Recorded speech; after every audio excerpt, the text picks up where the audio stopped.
So you just started playing Final Fantasy XVI and you're wondering how to use Phoenix. In this video, we'll be going over all your iconic abilities and how to best utilize them. So with that out the way, let's get into this, yeah?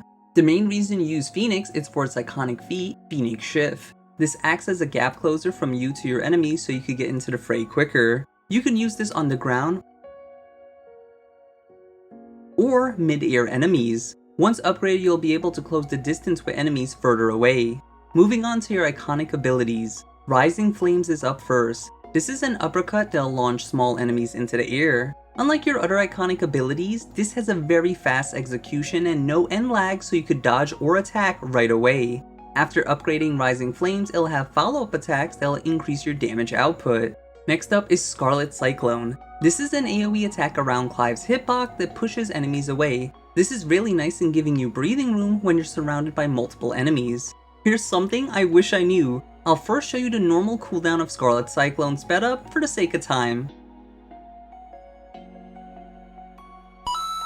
And now here's the new cooldown.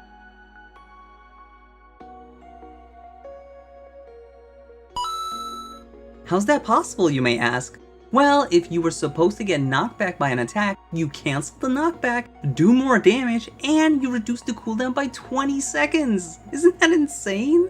Once upgraded, it'll increase the number of hits for more damage. Moving on to Heat Wave. This is your first counter skill that'll cancel one projectile about to hit you and fire back 2 shockwaves at the enemy. The shockwave can pierce multiple enemies, and it does damage twice per shockwave.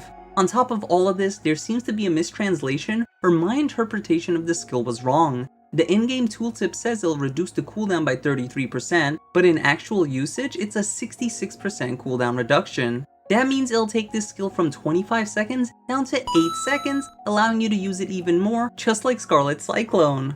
Once upgraded, it'll fire out a total of 4 shockwaves. I highly recommend using this skill, as every boss has at least one projectile attack. Lastly, our ultimate ability, Flames of Rebirth. Most ultimate abilities pause time, allowing you to get the full value without ever worrying you'll whiff.